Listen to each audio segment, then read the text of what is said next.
They are connected to my RAIN prefect. Whatever you do, just please don't move them, okay? Thanks. Short and terse. There you have it. Whatever she's using them for, they're hers.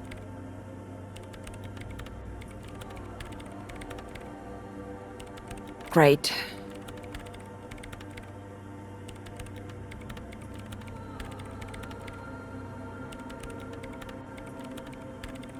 You really like those questions, don't you?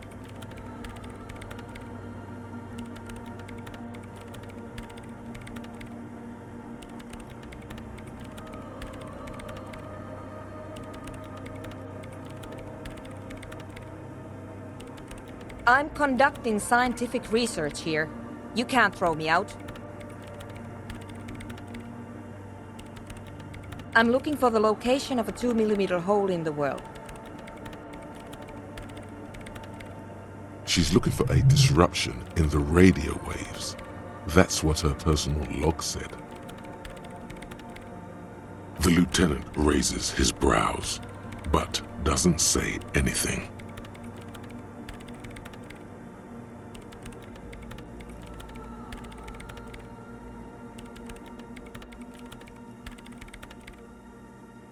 Yes, that's what led me here. But I suspect it might be something a bit more complicated than that.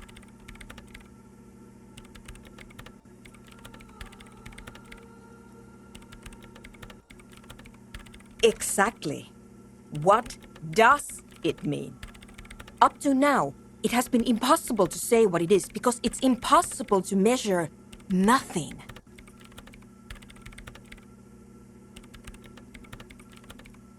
What do you think it is? What qualities does nothing have? How do you measure something that does not exist? That's a little above your pay grade at the moment.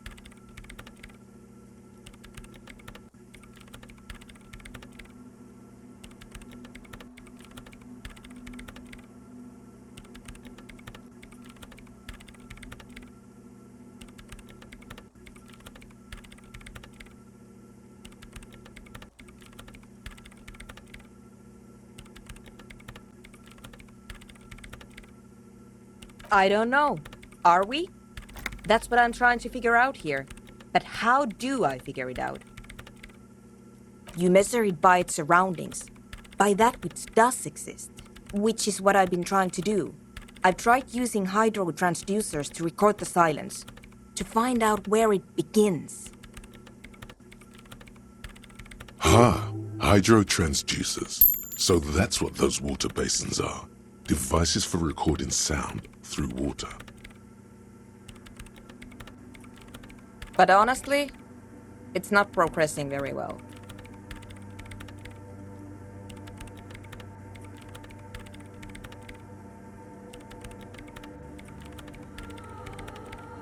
Somewhere underneath those roof beams, I assume.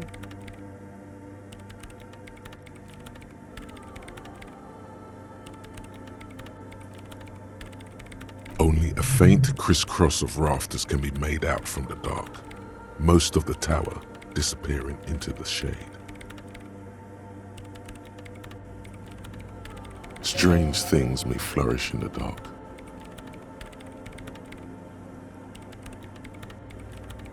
There's this place at the back of the church, a place where all audible vibrations seem to decease. I've named it the Swallow, and the higher you go, the less you record. The Pillar of Silence? Are you sure it's not just an architectural quirk?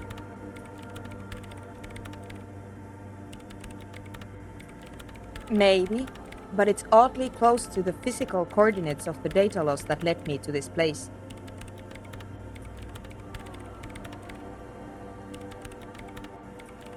I know.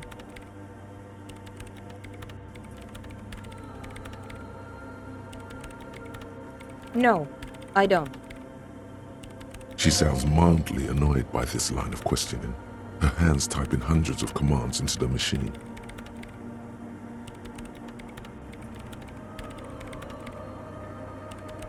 Because it's just trial and error, trying to locate the swallow, the exact point in space.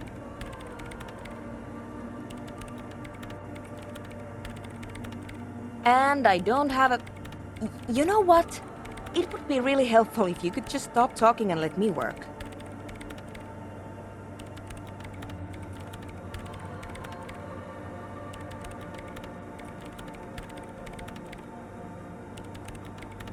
Great. Thanks.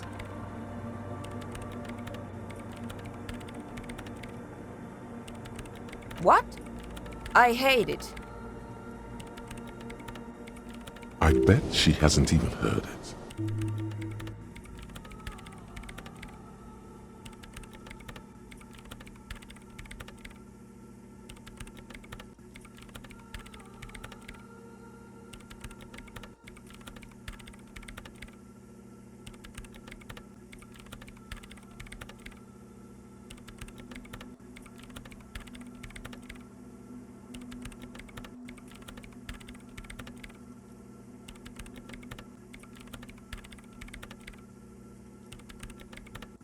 Yeah, like all the time.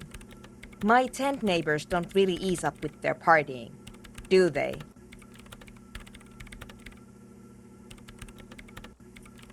Maybe I'd have to be on drugs to get it, but to a sober mind it just sounds like uninspired rug whipping. No idea what it has to do with either dancing or music.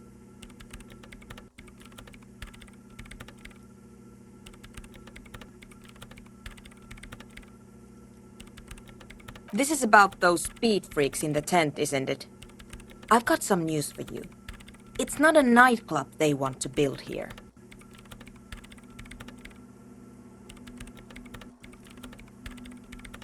Take a guess, why don't you?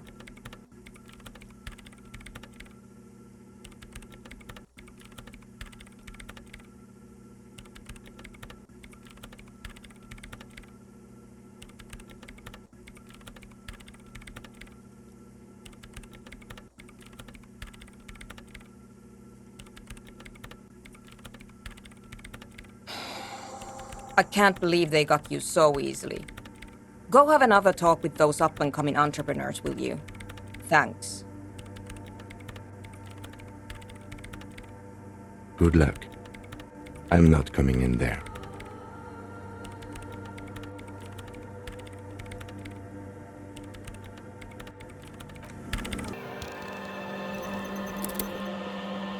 In white, silver, and apricot faience, the young mother of humanism stands above you.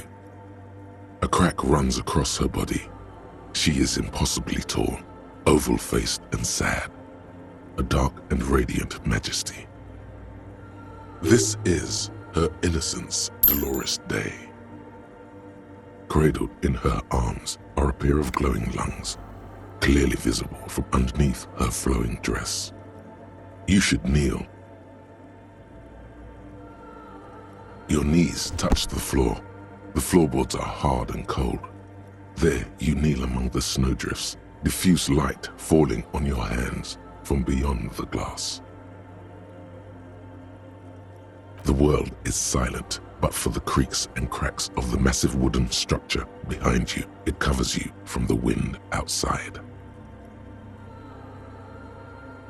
The ocean feels distant, its ebb and flow blocked off by the centuries-old pinewood sarcophagus around you.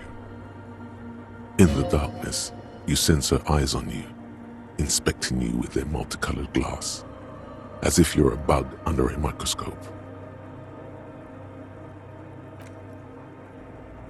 The woman looks down at you kneeling. She towers among her followers, architects, laymen, courtiers. There is a sad smile on her lips and a glint in her green-blue eye of what? Compassion? Remorse? She acknowledges the passing of someone who is still alive. You.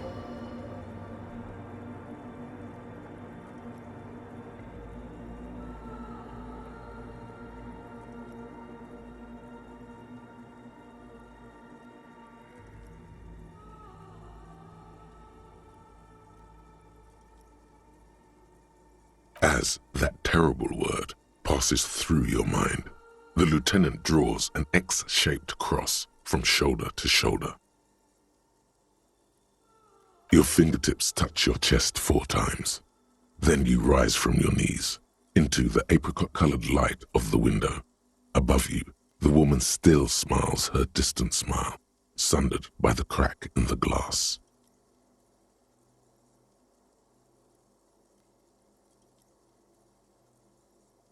The old woman in the village was right. This must be the DeLorean Church of Humanity in Martinez, or the small Pinewood Church in some records.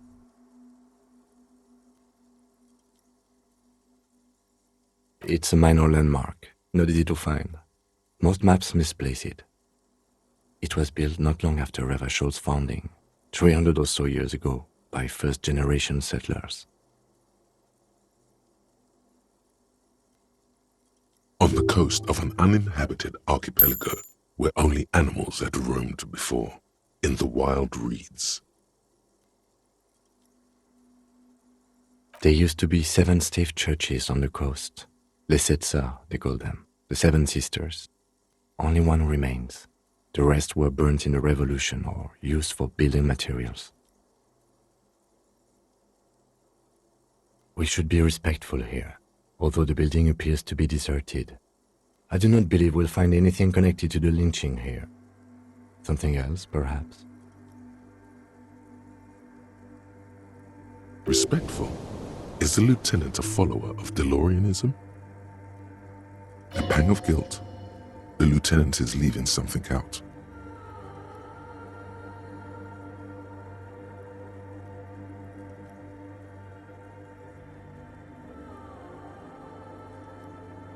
I have a theory, yes.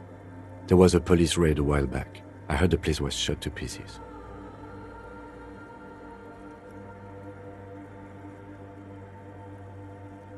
The old woman in the village was being tactful with us when she didn't mention it. She has more respect for the RCM than many around here.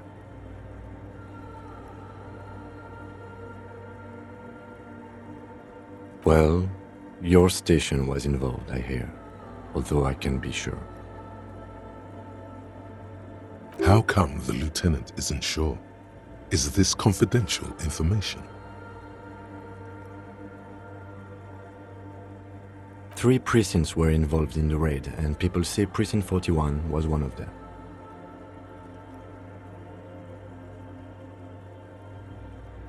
I am pretty sure it was a clandestine operation. I don't know anything more about it, why it was conducted, or who participated. I try not to pry into extra-district matters.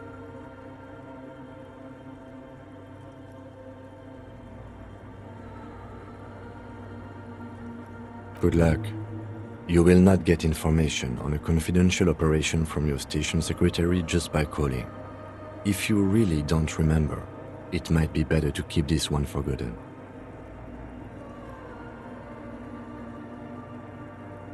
It happened a while ago.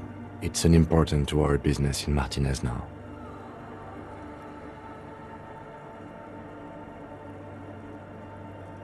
Yes, we all are. Her name, body, and rule are synonymous with humanism. The laws we enforce are DeLorean in origin.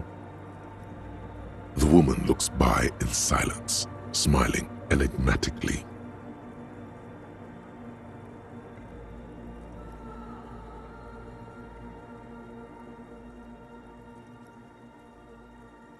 It's not spiritual, it's constitutional. The DeLorean system does not demand faith, only accordance.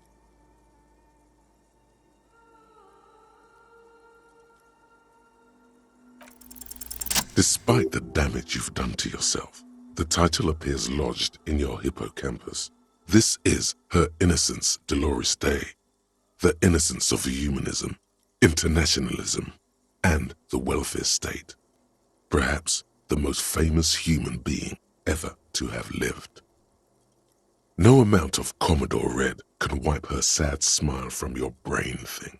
It has survived the deluge and haunts you still, and will haunt you forever, as it haunts all men.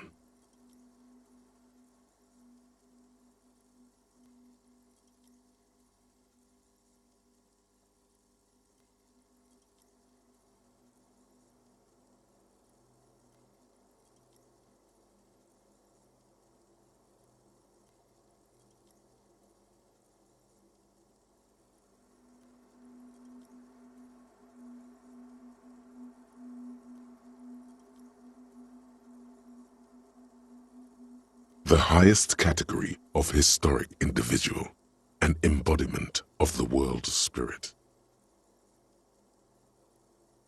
More, an innocence is elected to office by the founding party, a precedent that has taken place a mere 6 times in the entirety of history. The legal system of the Real Belt is built to accommodate an authentic rule should it coincide with our time.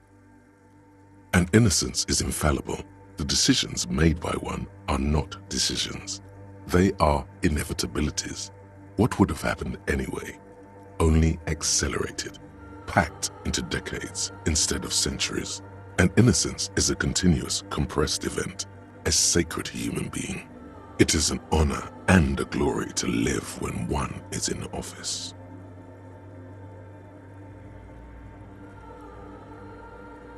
No, we are alone. 300 years ago, in the wake of the discovery of this Isola, the Insulindian, by explorers from the continent of Muindi, she is, among other things, the innocence of inter-isolary travel and the connected world.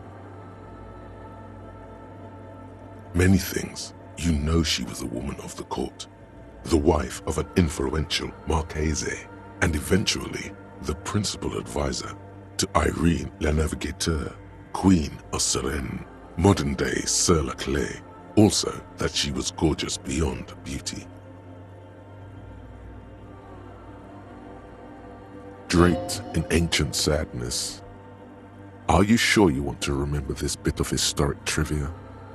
Standing under a long, slender form like this, dwarfed?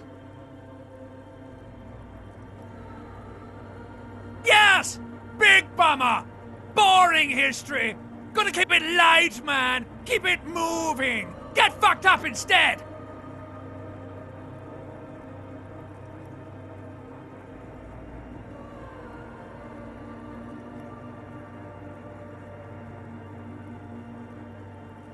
The past is a silo of sadness, fermenting. You should keep away. Fuck this pain, Bratan! It's unhealthy!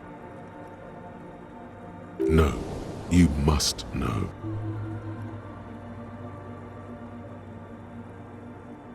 Terribly, women of the court were expected to play both contract bridge and chess sufficiently well to prove an interesting challenge to a man. A simple grasp in matters of philosophy, theology, and science was encouraged. She was, by all means, a kept woman. She made the most of her position in the antediluvian court, a court visited by the most prominent thinkers and artists of the day. In secret, she was becoming the era's preeminent philosopher of the state. A scalpel, a piercing gaze.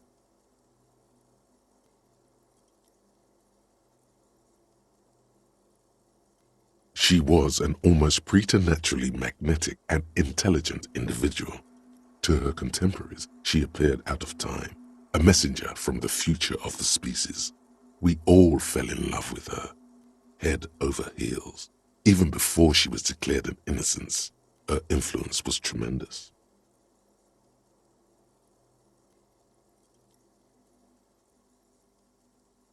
It was on her advice that Irene La Navigateur sponsored a number of voyages into the Pale, a costly, often tragic endeavor, ultimately vindicated by the discovery of the new world, the piece of reality you're standing on.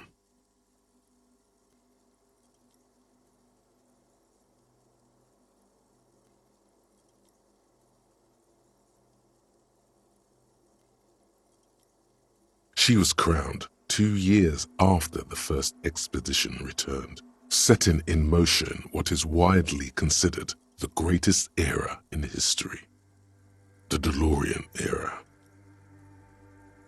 Wow, indeed. When her innocence was declared and the queen she had advised for years fell on her knees before her, she was so overcome with emotion that her lungs started glowing in her chest. Bystanders reported golden filaments lighting the already sunlit chamber around her, clearly visible beneath her dress. That is why the lungs are the symbol of love for the cultures of the Real Belt.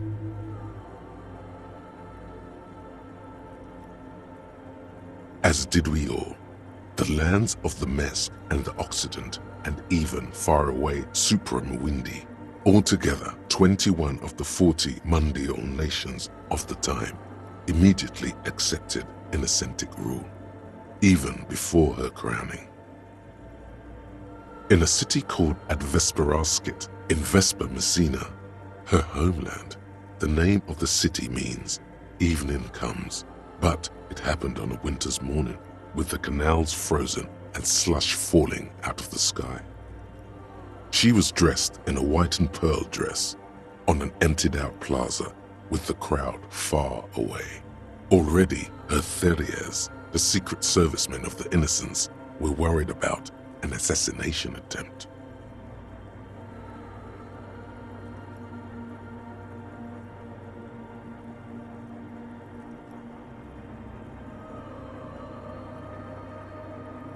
Oh yes, she looked like humanity's young mother, a perfect mother, insultingly beautiful. It was as if her face and shoulders and hands were covered in a soft down of underfeathers. You know this well, very well.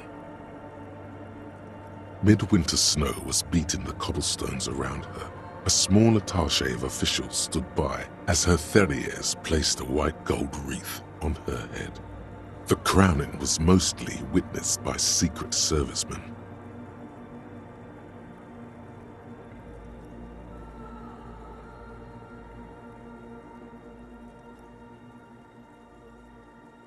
One of the men in this secret service killed her 22 years later, a young man who had come to suspect that Dolores Day was not entirely human, but something else. Something that had walked in our midst, watching us stumble for hundreds, if not thousands of years, until it decided to interfere in the course of our history. We were supposed to come up with this ourselves, the man was reported to have screamed at the Innocents. Dolores Day was shot in the chest with a fowling piece 8 times.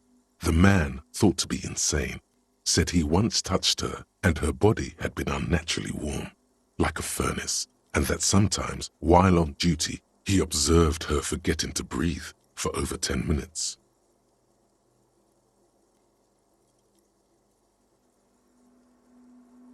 This inhuman quality was witnessed by many others as well, glowing lungs and all. It is commonly attributed to mass hysteria and religious psychology.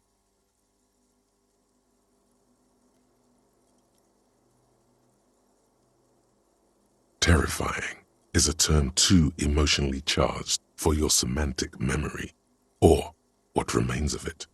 But terrifying, it's a simple word. She was bad for humanity, and you shouldn't have started thinking about her.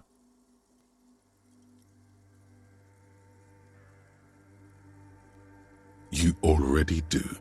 Although she is often considered to be the greatest human being to ever live, there was something ominous about Dolores Day, constantly surrounded by her Theriers.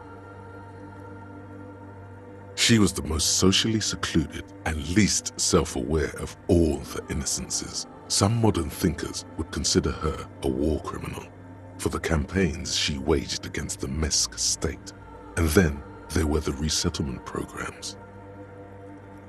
The Mesk state tried to detach itself from Innocentic rule. Parts of the world were experiencing whiplash from accelerating into secularism. Her mandatory education programs and mass resettlement of upstream Marguerite were problematic as well. Dissenters were suppressed by a military force she called the Army of Humanity, suggesting those who fight against it are not part of humanity. She adored chess, yes, but also military war games. Dolores Day often holds a tiny tin soldier between her index finger and thumb in icons such as this. She was also blonde, the blondest woman you have ever seen, with green eyes the color of the Pacentic, mare interregnum.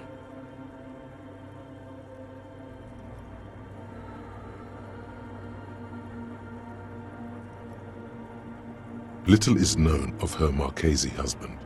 It's as if he vanished from history after completing his role, which was to introduce Dolores Day to court. In conclusion, yes, there is something lonely, paranoid, and even terrifying that people seldom mention but feel when they think of her.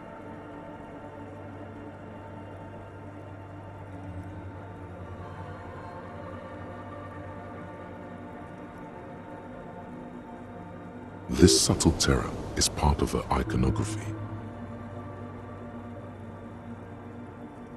Lieutenant Yefrater, you've stood there for over 5 minutes. What are you thinking of, if I may ask?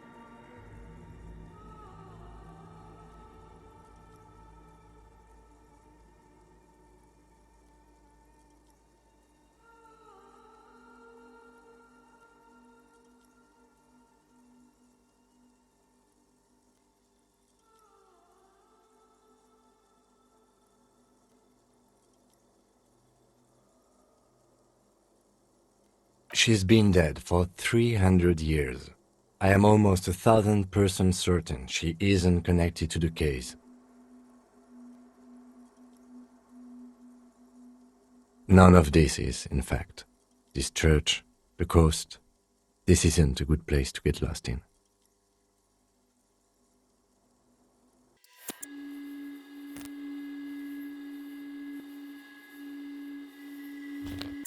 The mother of humanism stands above you, a precious and complex wax painting on which a jigsaw of broken shards falls into place in front of you, a ghostly reconstruction of the stained glass window. Before it was shattered, there was an older woman beneath the younger one, and a text, a light motif below them both.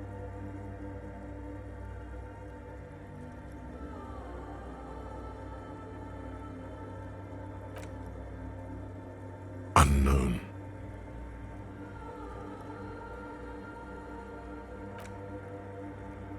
The escutcheon on her throne says, Irene the Navigator. She is depicted as an older woman wearing thick-rimmed eyeglasses, holding a golden rights apfel in one hand and a scepter in the other. This is the queen her innocence day advised. Above, she herself is whole.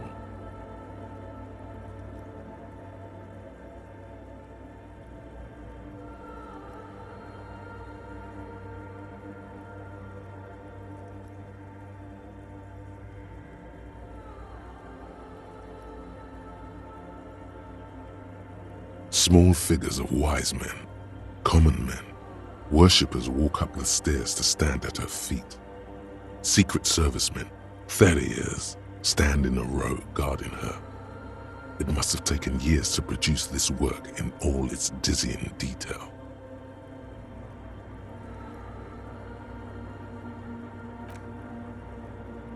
Below both women, in luminous black letters, Après la vie, mort. Après la mort, la vie de nouveau.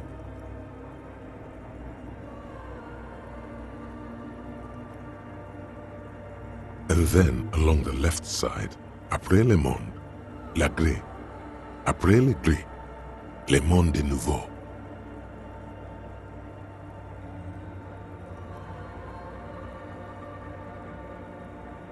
After life, death. After death, life again. After the world, the pale. After the pale, the world again. This is the great leitmotif of humanism, a summary of the effect of the discovery of this isola, the Insulindian, on human thinking, a tremendous sea change akin to finding life after death.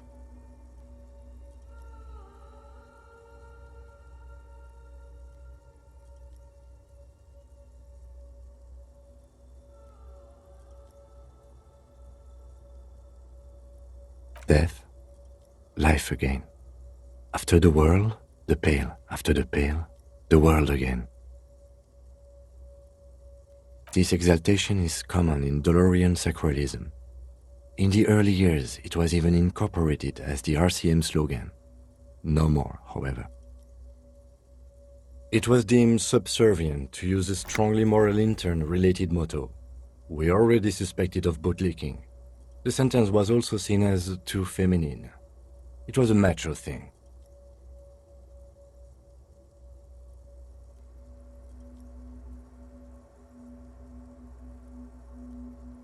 Justice, union, prudence, and force.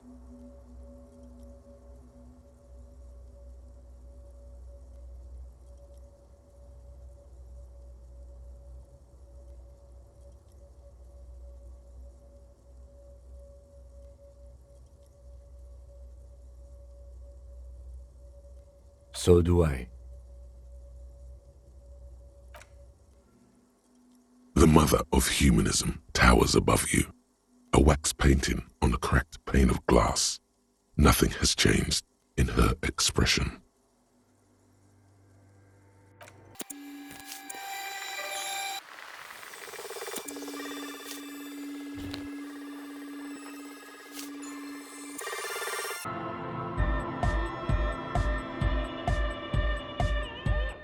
Hi again.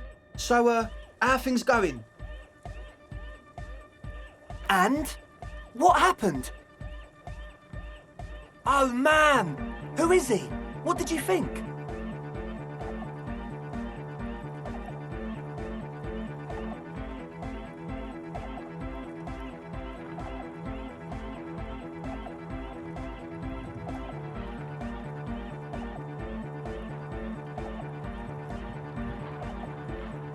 Really?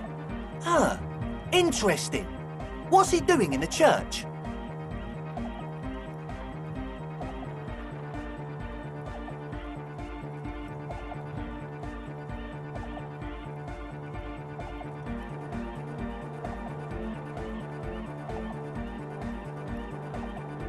No matter. Is he gonna be a problem?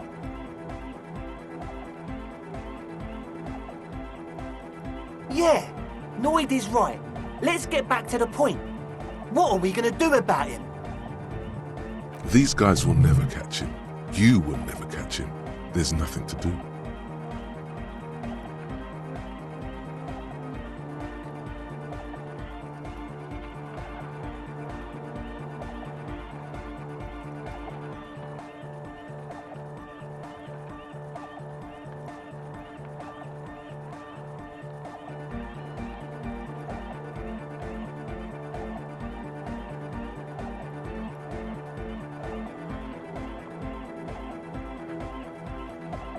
I dunno, man. Doesn't it feel like a major hindrance to you? A spooky guy climbing around when all the guests are trying to have nice, friendly hyper time?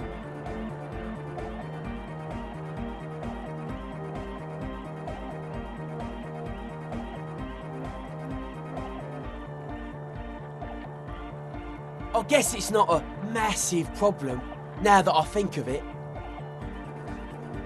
Everyone is welcome to dance till the morning light! Yeah! Maybe.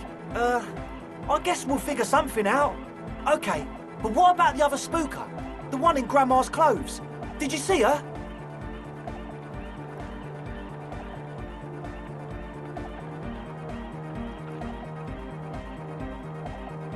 A programmer? That's odd.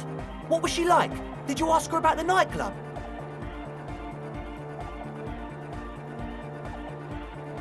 What a pity! That's my favourite thing in the world! And she doesn't like it at all! A shame. What can we do now? Do you see a way out of this jam? And into a laser-lit future of dance and unity? Unity! Dance! And you can't just evict her?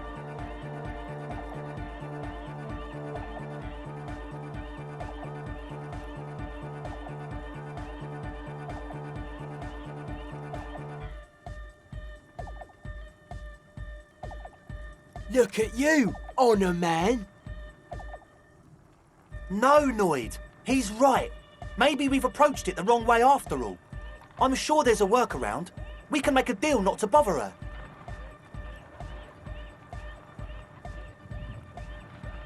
If that's okay with her, we only want to get in the church and spread the joy and ecstasy of music. The lines in the dark exist, coexist. At least Crabman seems like an advanced being. He's hard. He'll understand. Yeah, he can do his climbing thing in the tower. And the programmer, does she like Nordic dance music?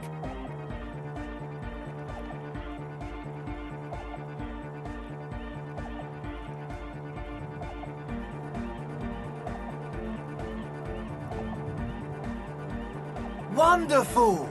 If coexisting fails, you can always muscle her out, right? If it's all okay with you, what do you think?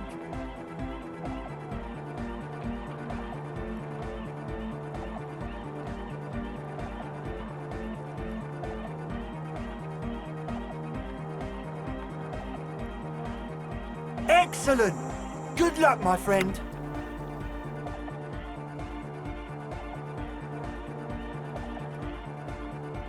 Goodbye, officer. Huh? I see you here again. Off-sign, man. Did I mention getting us into the church would help?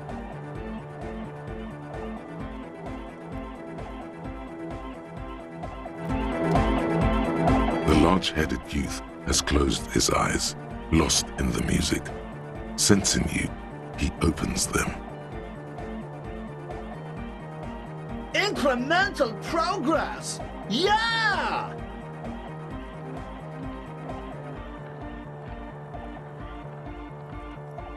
Yeah! Remix time! Tape goes here, into deck B.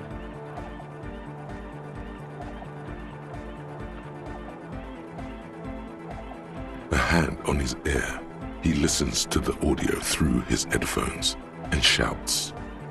Wow! Did you get this from Arno himself? A great excitement is bubbling to the surface within him. This is big.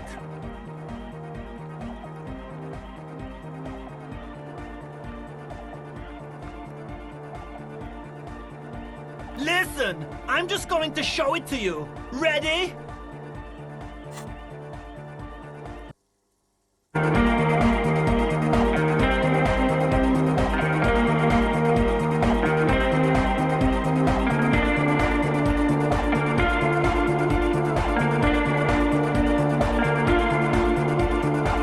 Wow! Here's that! The signs match perfectly! Now, if only we had the beat for the full assault, it would be unbelievably hyper! Intriguing. The way I see it, Van Eyck based his remix on some famous original piece, like a folk song, something local. Seems you found an initial part with the main melody. I think it's just happenstance. Chaos in action. Contingencies of our limited existence. That and Egghead's fantastic talent.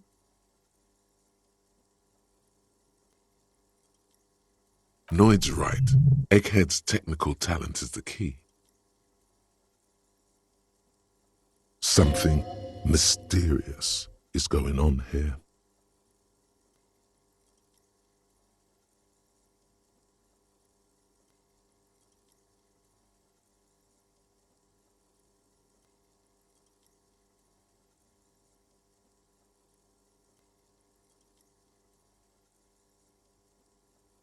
Be how it may, if it fits, it fits! Bring up the volume!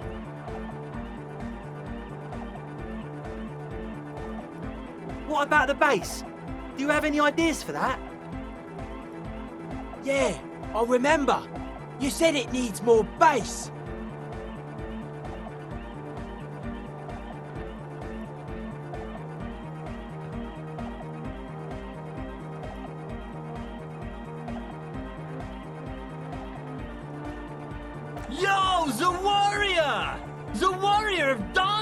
music!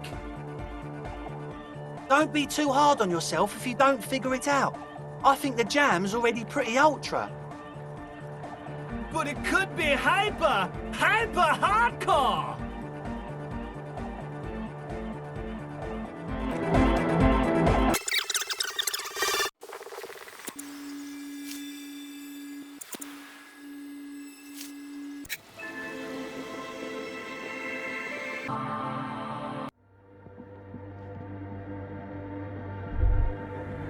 Hey, her Innocence Dolores Day liked little figurines, right? Liked holding little men between her fingers, remember?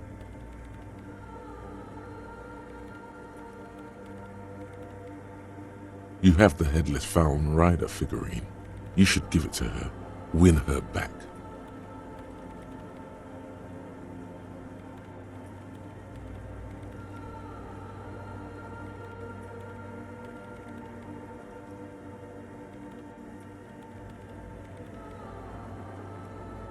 So very, very, very nifty. Nifty and mysterious. This is surely what the figurines are for.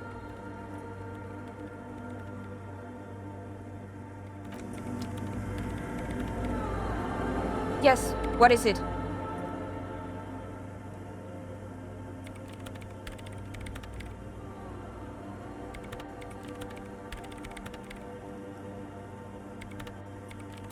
I don't want to make anything work.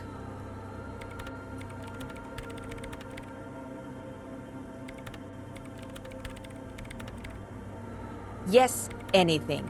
I don't want to make anything work. It's not the anodic dance music that's made her bitter. It's the failure of Fortress Accident.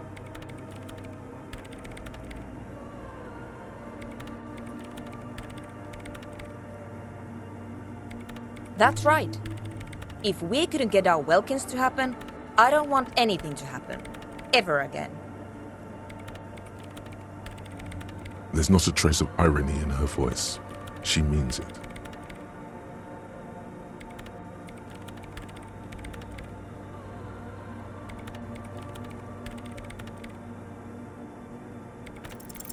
Hey, what makes the world go round? She stares at the terminal, completely oblivious to her surroundings.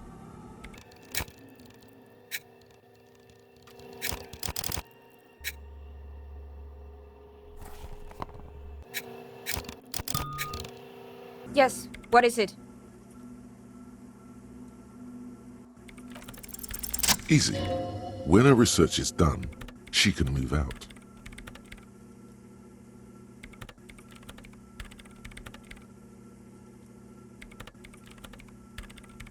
What? No, I don't really need any help with the project.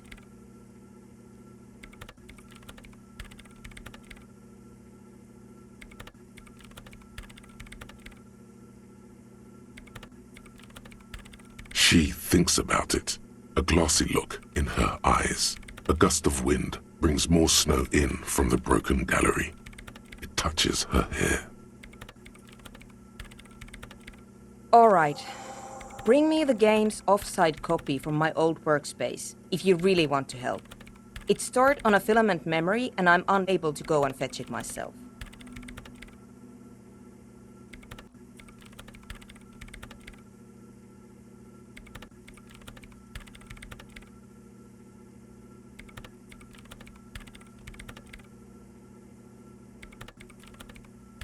No. That's the production schedule. I don't need it. The right filament memory has offside copy written on silver tape. She doesn't care how you got your hands on that thing.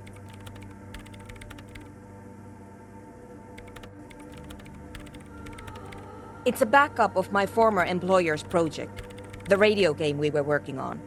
It's stored on a filament memory, just like the one inside this radio computer. She's making it extra simple for you. The backup itself is destroyed now, but I'm hoping to use what's left of it to pinpoint the exact location of the anomaly. You just have to go to my old workspace and get the filament. If it's called an off-site copy, then why is it still on-site?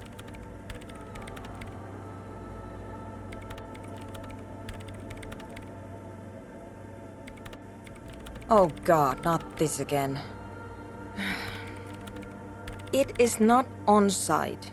It is in the basement. Perfectly safe and not connected to the front at all. Basement? Sounds like it's technically still on-site.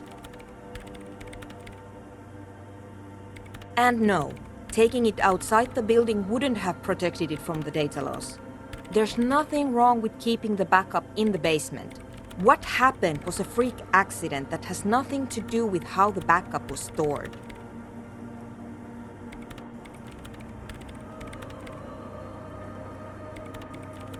We clear?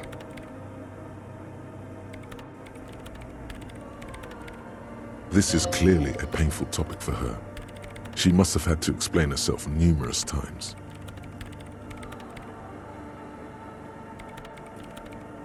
Yeah, that's the one. You can get in through the bookshop. You just have to do some explaining to the bookstore lady. That's her name, I believe.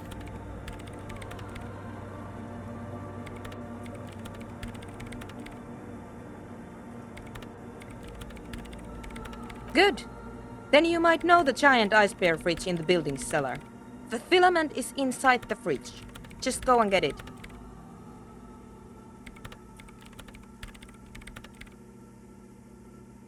In the giant ice bear fridge. I just told you. It has red glowing eyes. It's impossible to miss. You just need to get the offside copy from the ice bear.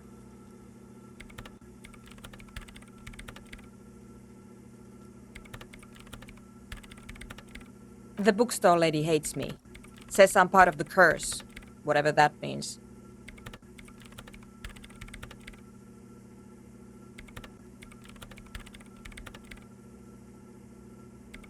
Of course not. Anyway, I don't have my keys anymore and she won't let me in.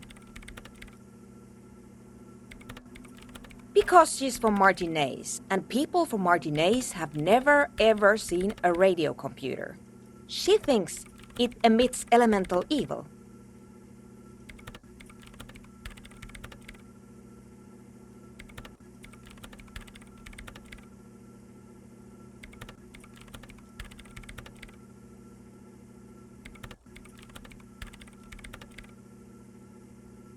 It doesn't emit.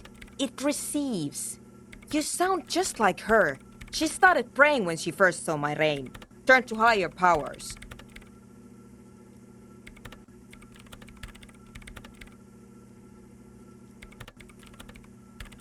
The lieutenant coughs like he's amused. Once I came in one morning, only to find that my terminal was full of those strange trinkets and amulets. Wards. It looked like some Semenine magic.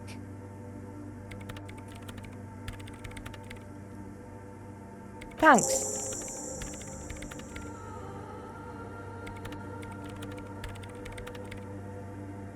And here's my Qualsund multi-tool. You might need it to hack loose some ice. It opens everything. If you get me the offside copy, then you can keep the Qualsund.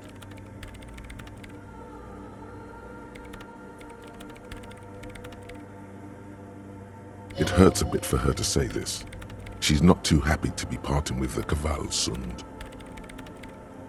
The legendary Kvalsund multi-tool. This is Prybar version 2.0 for professionals like you.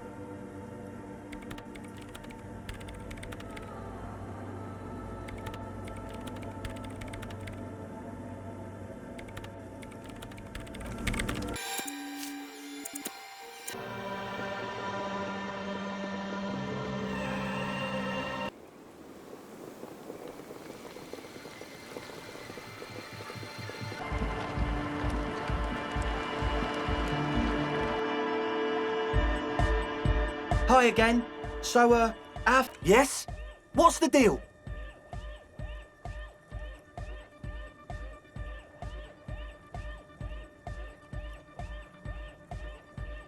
All right, Do what you gotta do, man. We trust you.